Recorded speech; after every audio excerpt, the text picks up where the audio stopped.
आज की हमारी ये क्लास जो है पादप पोषक तत्वों की आवश्यकता एवं उनकी भूमिका पर होने वाली है। और हम इसमें देखेंगे बहुत सारे पादप पोषक तत्व जो पौधों के लिए बहुत ही ज़्यादा महत्व और मायने रखते हैं और केवल उनकी कमी से केवल वही पूर्ति कर सकते हैं पौधों में। यदि मान के चलो यदि फास्फोरस की कमी है तो फास्फोरस युक्त खाद्य या फिर उनके खनिज ही पूर्ति कर सकते हैं, ना कि दूसरे खनिज या खाद्य पूर्ति कर सकते हैं। तो हम ये सारी चर्चा इस वीडियो में करने वाले हैं कि कौन से पोषक तत्व की ज़रूरत कितनी होती है, कितना देना चाहिए और सबसे पहले किसने इसके बारे में पता लगाया। ऐसे तो हम देखें तो सबसे पहले खाद्य पोषक तत्व के बारे में जो है आर्नॉन एवं स्टाउट ने अपनी एक विचार प्रस्तुत किए थे और उनके विचार के अनुसार जो है उन्होंने 16 आवश्यक पोषक तत्व बताए थे और ये वर्ष 1939 की बात है। फिर इसके बाद में धीरे धीरे शोध होते गया और एक पोषक तत्व और खोज लिया गया और उस पोषक तत्व जो है ब्राउन एवं उनके सहयोगी ने खोजे थे और ये खोजे थे 1987 में और इसका नाम क्या रख दिया गया, निकिल। तो आज हम ये सारे पोषक तत्व के बारे में चर्चा करेंगे, कितनी आवश्यकता होती है किस पोषक तत्व की पौधों को। तो नमस्कार दोस्तों, मैं सचिन राय और आपके अपने YouTube channel PAT with Sachin में फिर से एक बार स्वागत है। तो मैं ले आया हूं आपके लिए पूरे पोषक तत्वों को एक लिस्ट है और उसमें मैं आपको पूरा समझाने वाला हूं। तो यदि आप मेरे चैनल में नए हो और पहली बार चैनल को देख रहे हैं वीडियो, तो आप मेरे चैनल को जो है सब्सक्राइब कर लीजिए, क्योंकि एग्रीकल्चर से संबंधित पूरी जानकारी मैं आपके लिए यहाँ पर लेके आता हूँ। तो चलिए हम स्टार्ट करते हैं। तो थोड़ी सी हम जानकारी देख लेते हैं, इसके बाद हम लिस्ट देखेंगे कि आर्नॉन एवं स्टाउट ने 1939 के अनुसार 16 आवश्यक पोषक तत्व बताए गए और उन पोषक तत्व की ये लिस्ट है। Carbon, hydrogen, oxygen, nitrogen, phosphorus, potassium, calcium, magnesium, sulphur, लोहा, manganese, molybdenum, boron, zinc, copper, chlorine, ये सारे जो है 16 पोषक तत्व हैं। फिर ब्राउन एवं उनके सहयोगी ने 1987 में 17वां पोषक तत्व निकिल के बारे में खोजा और फिर क्या बताया, वर्तमान में पोषक तत्व 17 आवश्यक है, वह 17वां खोजा गया पोषक तत्व निकिल है। ये हमें ध्यान रखना है कि 17वां पोषक तत्व खोजा गया कौन सा है, निकिल है। तो चलिए हम लिस्ट की ओर अब बढ़ते हैं आगे। तो यहाँ पर ये आपके सामने एक टेबल है, यहाँ पर पूर्ण जानकारी है पोषक तत्व के बारे में। तो देखिए, हवा एवं पानी से मिलने वाले पोषक तत्व, हवा एवं पानी से मिलने वाले पोषक तत्व और इन्हें संरचनात्मक पोषक तत्व भी कहा जाता है, कार्बन, हाइड्रोजन और ऑक्सीजन। फिर इसके बाद में खाद व भूमि से मिलने वाले पोषक तत्व कि खाद व भूमि से क्या मिलते हैं। तो खाद व भूमि से मिलने वाले पोषक तत्व को दो श्रेणी में बांटा गया है, प्राथमिक और गौण पोषक तत्व या द्वितीयक पोषक तत्व। तो प्राथमिक पोषक तत्व कौन से हैं, NPK, और ये पोषक तत्व भूमि में या पौधों के लिए बहुत मायने रखते हैं, इनके बिना पौधों का जीवन चक्र पूरा नहीं हो सकता। फिर है गौण पोषक तत्व जिसे हम द्वितीय पोषक तत्व कहते हैं, कैल्शियम, मैग्नीशियम और सल्फर, ये भी जो है पौधों के जीवन चक्र को पूरा करने में महत्वपूर्ण भूमिका निभाते हैं। अब इसके बाद में तीसरे क्या दिए, खाद व भूमि से मिलते तो हैं लेकिन बहुत सूक्ष्म मात्रा में ही मिलते हैं। तो वो कौन से हैं, तो देखिए ये बाकी के जो बचे हुए हैं, लोहा है, मैग्नीज है, कॉपर है, जिंक है, बोरान है, मोल्डिबिडेनम, क्लोरीन और निकिल। और निकिल जो है 17वां पोषक तत्व है जो 1987 में खोजा गया था और ब्राउन और उसके सहयोगी के द्वारा।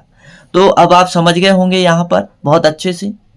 तो आपके सामने एक ये टेबल है और टेबल हम देखेंगे पूरा कितनी मात्रा चाहिए कौन कौन से पोषक तत्व की। तो आज हम बहुत डीपली से पढ़ने वाले हैं और बहुत अच्छा समझने वाले हैं। तो आप वीडियो को मिस नहीं करिए और यदि आप पहली बार मेरे चैनल में विजिट कर रहे हैं तो चैनल को सब्सक्राइब कर लीजिए, क्योंकि यहाँ पर जो है एग्रीकल्चर से संबंधित पूरी जानकारी आपको अपडेट मिलेगी। तो चलिए, कार्बन का जो है अवस्था कौन सी होती है, CO2, और औसत सांद्रता कितनी होती है इसकी, 45%, और मिलता किससे है, वायु से प्राप्त होता है। दूसरा है हाइड्रोजन, हाइड्रोजन की जो अवस्था जो होती है किस रूप में मिलता है, H2O के रूप में मिलता है और मात्रा कितनी चाहिए, 6%, और मिलता किससे, स्रोत क्या है, जल एवं वायु से प्राप्त होता है। किससे प्राप्त होता है हाइड्रोजन? जल और वायु से प्राप्त होता है। कभी कभी पेपर में प्रश्न बनता है कि हाइड्रोजन प्राप्ति के स्रोत बताओ, तो हमें याद रखना पड़ेगा। कुछ लोग सोचते हैं कि पानी से मिलता है, तो पानी से तो मिलता है, लेकिन वायु से भी ये साथ में मिलता है। फिर आता है ऑक्सीजन। ऑक्सीजन को कुछ इस रूप में H2O और O2, यानी कुछ ऑक्सीजन हाइड्रोजन से भी मिलती है और वायु से भी मिलती है। और मात्रा कितनी होती है? 45%। और प्राप्ति का स्रोत क्या है? वायु से प्राप्त होता है। तो आप ये समझ गए होंगे। और इनको क्या कहते हैं? बुनियादी पोषक तत्व या स्ट्रक्चर न्यूट्रिएंट भी कहते हैं, और इसे हिंदी में संरचनात्मक पोषक तत्व भी कहते हैं। और ये सारे पोषक तत्व जो है फसलों के लिए बहुत ही ज़्यादा मायने रखते हैं। अब हम देखने वाले हैं प्राथमिक पोषक तत्व, जिन्हें प्राइमरी न्यूट्रिएंट्स के नाम से भी जाना जाता है। तो सबसे पहले क्या है? नाइट्रोजन। क्या है? नाइट्रोजन। और नाइट्रोजन जो है, इसका नाइट्रोजन का जो और इनकी अवशोषण की अवस्था क्या होती है नाइट्रोजन की? या तो अमोनिया होती है, तो नाइट्रेट होती है। अमोनिया जब हम नाइट्रोजन जब हम धान के खेत में उपयोग करते हैं यूरिया को पानी में सीधा डायरेक्ट, तो उस स्थिति में जो है अमोनिया के रूप में होती है। और इसके बाद में जब हम बिना पानी हो, जब हम खड़ी फसल में उपयोग करते हैं दूसरी फसलों में, तो नाइट्रेट के रूप में ये जो है प्राप्त होती है। ये दोनों अवशोषण के एक रूप हैं। और मात्रा कितनी होती है नाइट्रोजन की? 1.5%। कितनी होती है? 1.5%। और नाइट्रोजन का भूमि में स्रोत क्या है? भाई भूमि में नाइट्रोजन की पूर्ति कैसे होती है? भूमि में नाइट्रोजन जो है कार्बनिक पदार्थ से ही पूर्ति होती है। जैसे कि फसल के अवशेष सड़ते गलते हैं और उसी से क्या है कार्बनिक पदार्थ बनता है और नाइट्रोजन की पूर्ति भूमि में होती है। और वही नाइट्रोजन को जो है पेड़ पौधे लेते हैं। और दूसरा भी स्रोत है नाइट्रोजन का वातावरण से, सूक्ष्म जीवों के द्वारा, है ना। लेकिन जो है भूमि में प्राप्ति का स्रोत ये है। अब इसके बाद में हम देखते हैं फास्फोरस। फास्फोरस को P से दर्शाया जाता है और इसका प्राप्ति का स्रोत क्या है? H2PO4। फिर क्या है? H2PO4 का स्क्वायर माइनस। तो ये जो है प्राप्ति के स्रोत हैं कि इस रूप में जो है पेड़ पौधे फास्फोरस को ग्रहण करते हैं। और ये वाला सबसे ज़्यादा जो है इस रूप में फास्फोरस को ही ग्रहण किया जाता है। और ये उदासीन में ऐसा होता है। और इसकी आवश्यकता कितनी होती है? फास्फोरस 0.2%। कितनी होती है? 0.2%। और इसका मुख्य स्रोत क्या है फास्फोरस का? फास्फोरस का मुख्य स्रोत एपेटाइट है। ऐसे तो बहुत सारे खनिज भी हैं जो इसके स्रोत हैं, लेकिन मुख्य यहाँ पर क्या है? एपेटाइट है। तो फास्फोरस का स्रोत है एपेटाइट है, लोहा है, एल्युमिनियम है और फॉस्फेट है। और कुछ मात्रा में ऑर्गेनिक मैटर से भी फास्फोरस प्राप्त होता है, लेकिन मुख्य स्रोत क्या है? एपेटाइट है। अब इसके बाद में हम देखते हैं पोटेशियम। पोटेशियम इस रूप में मिलता है और इसकी मात्रा जो होती है वो इसकी आवश्यकता होती है 1%। और मुख्य स्रोत क्या? पोटेशियम का अभ्रक है। तो पोटेशियम के और भी स्रोत हैं, जैसे माइका है, बायोटाइट है। ये सारे जो है इनसे भी क्या है? पोटेशियम, ये खनिज से भी क्या है? पोटेशियम की पूर्ति होती है। तो अभी हमने देखे कौन से? प्राथमिक पोषक तत्व। अब हम देखेंगे गौण या द्वितीय पोषक तत्व। अब गौण या द्वितीय पोषक तत्व की जो मात्रा है वो बहुत सूक्ष्म होती है पेड़ पौधों को, लेकिन इनके बिना पेड़ पौधों का जीवन चक्र पूरा संभव नहीं होता है। कुछ ना कुछ कमी के लक्षण पौधों के किसी न किसी भाग पर दिखाई देते हैं और उन्हीं लक्षणों को देखकर ही हम समझते हैं कि इसमें इस तत्व की कमी है और उसी को हम पूर्ति करते हैं और फिर इसके बाद में वो है जीवन चक्र अपना पूरा करते हैं और उस डिसऑर्डर से दूर किया जा सकता है। तो चलिए बढ़ते हैं आगे। कैल्शियम। कैल्शियम को इस रूप में पेड़ पौधे अवशोषण करते हैं और मात्रा कैल्शियम की होती है 0.5%। कितनी आवश्यकता होती है कैल्शियम की? 0.5%। और कैल्शियम का मुख्य स्रोत क्या है? जिप्सम। और कैल्शियम का मुख्य स्रोत जिप्सम तो है और साथ में डोलोमाइट भी है। डोलोमाइट से भी इसकी पूर्ति होती है। जिप्सम है, डोलोमाइट है और कुछ मात्रा में जो है कैल्साइट से भी कैल्शियम की पूर्ति की जाती है। ये सब खनिज हैं जिनसे पोषक तत्व की पूर्ति होती है। अब इसके बाद में हम देखेंगे मैग्नीशियम। मैग्नीशियम पेड़ पौधे को इस रूप में मिलता है Mg² में और इसकी मात्रा 0.2% होती है। और ये डायरेक्ट जो है क्वेश्चन आंसर में पूछ लिया जाता है कि मैग्नीशियम की मात्रा कितने प्रतिशत या कितनी जरूरत होती है, तो यहाँ पर दिया है 0.2%। देखिए 2019 में IARI में PhD में जब प्रश्न पूछा गया था तब ये प्रश्न आया भी था। तो मैग्नीशियम का मुख्य स्रोत क्या है? डोलोमाइट। क्या मैग्नीशियम का मुख्य स्रोत है? डोलोमाइट। और एक खनिज और है जिससे मैग्नीशियम की पूर्ति होती है, जिसका नाम है मस्कोवाइट। क्या नाम है? मस्कोवाइट। तो इससे भी जो है मैग्नीशियम की पूर्ति होती है। अब इसके बाद में देखते हैं हम गौण या द्वितीय पोषक तत्व, सेकेंडरी पोषक तत्व में सल्फर। सल्फर को पेड़ पौधे इस रूप में लेते हैं, SO4, 4, SO2 इस रूप में भी लेते हैं। और सल्फर की बहुत हम देखें तो द्वितीय पोषक तत्व में सबसे कम सल्फर की जरूरत होती है। कितनी होती है? 0.1%। और सबसे ज्यादा किसकी जरूरत होती है? कैल्शियम की, 0.5%। अब यदि हम देखें कि सल्फर का स्रोत क्या है, तो सल्फर का स्रोत क्या है? जिप्सम है। तो जिप्सम के साथ में और भी बहुत सारे खनिज होते हैं, जैसे पाइराइट है और ऑर्गेनिक मैटर, इनसे भी सल्फर की पूर्ति होती है। तो ये आपको ध्यान रखना पड़ेगा। लेकिन यदि आप मेरे चैनल में नए हो तो मेरे चैनल को सब्सक्राइब कर लीजिए, ताकि आपको एग्रीकल्चर से संबंधित जो भी एग्जाम है उसकी तैयारी की वीडियो जो है आपको मिलते रहेंगे। और यदि वीडियो आपको पसंद आता है तो उसे एक लाइक जरूर करिए और अपने दोस्तों को शेयर जरूर करिए, क्योंकि यहाँ पर एग्रीकल्चर की जो भी जानकारी है, जो भी एग्जाम है, सभी के वीडियो में अपडेट करते रहता हूँ और आपको जानकारी एकदम सटीक मिलेगी। तो चलिए हम सूक्ष्म पोषक तत्व की ओर आगे बढ़ते हैं।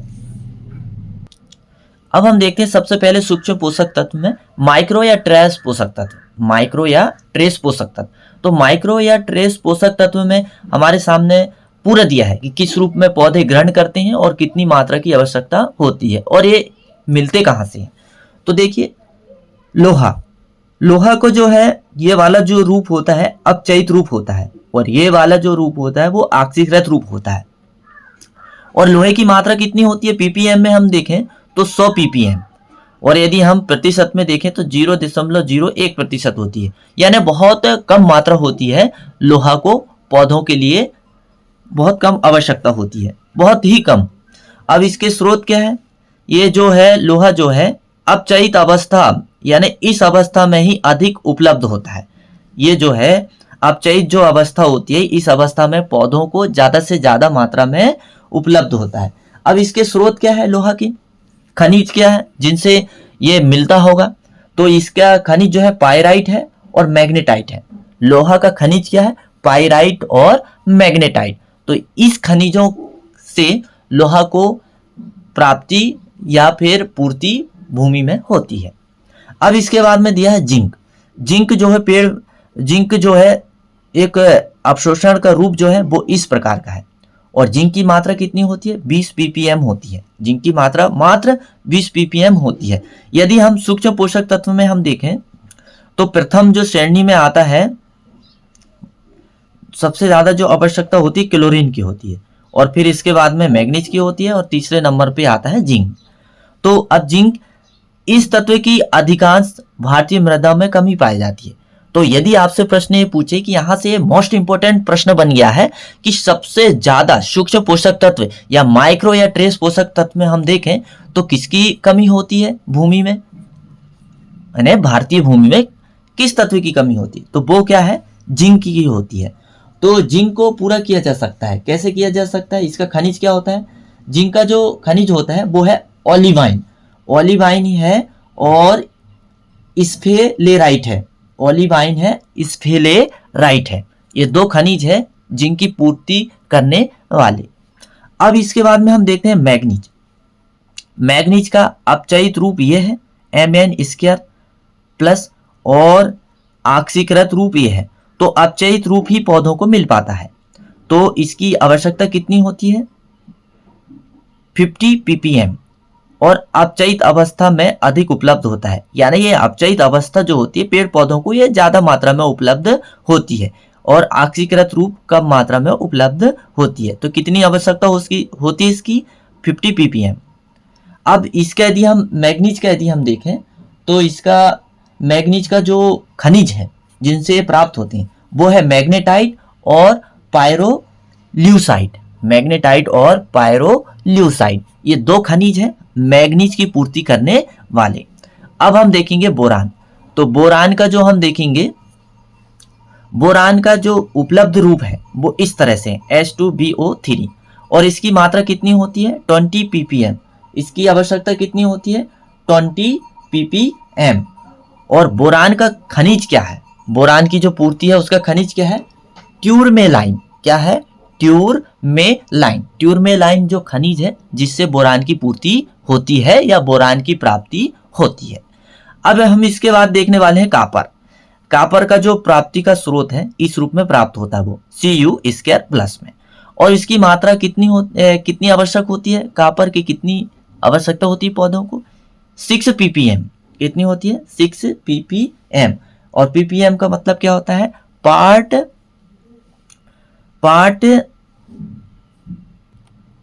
पर मिलियन।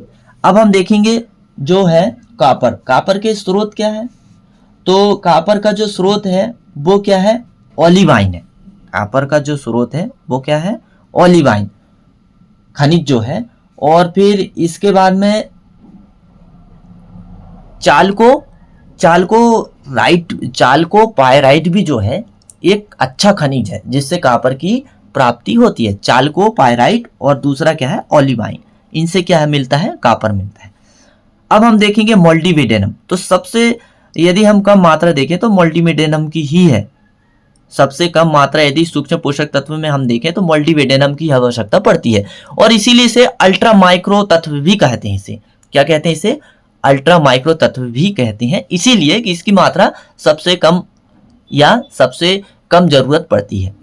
तो इस रूप में पौधे इसको ग्रहण करते हैं MOO4 और मात्रा कितनी 0.1 ppm और इसे अल्ट्रा माइक्रो तत्व भी कहते हैं। मल्टीवेडेनम को क्या कहते हैं अल्ट्रा माइक्रो तत्व भी कहते हैं। और इसका स्रोत क्या है प्राप्ति का मल्टीवेडेनम का ओलिवाइन। क्या है इसका खनिज ओलिवाइन। अब इसके बाद में हम देखेंगे क्लोरीन जो है, क्लोरीन की जो है सबसे ज्यादा आवश्यकता पड़ती है। यदि सूक्ष्म पोषक तत्व या माइक्रो या ट्रेस पोषक तत्व में देखें तो 100 ppm कितनी पड़ती है 100 ppm। और क्लोरीन का जो खनिज है जिससे ये प्राप्त होता है वो क्या है एपेटाइट। क्या है क्लोरीन का खनिज क्या है एपेटाइट। क्लोरीन का खनिज क्या है एपेटाइट। सबसे ज्यादा सूक्ष्म पोषक तत्व में इसी की जरूरत पड़ती है। अब इसके बाद में हम देखते हैं निकिल जो 17वां पोषक तत्व है नया खोजा गया है। और किसने खोजा इसको ब्राउन और उसके सहयोगी ने। तो अब यदि हम देखें निकिल तो निकिल को इस रूप में देखते हैं और इसकी मात्रा कितनी होती है 0.1 से 1 ppm और ये 17वां नया पोषक तत्व है।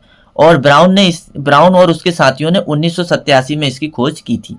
तो निश्चित ही है ये आपको पोषक तत्व की लिस्ट समझ में आई होगी।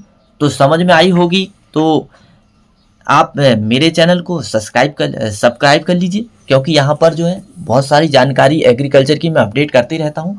और PAT, CPAT, ICR, BHU और बाकी एग्रीकल्चर से जो भी संबंधित एग्जाम है उनके लिए बहुत ही महत्वपूर्ण क्लास है। तो इसे आप बहुत कम समय में मैंने बहुत अच्छा समझाने की कोशिश किया हूँ।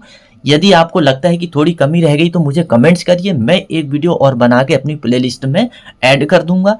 तो मेरा वीडियो देखने के लिए बहुत बहुत धन्यवाद। और यदि आपको पसंद आता है तो आप एक लाइक तो ज़रूर कर दीजिए क्योंकि आपके लाइक जो है मेरे लिए ऊर्जा का काम करता है। तो मेरा वीडियो देखने के लिए धन्यवाद।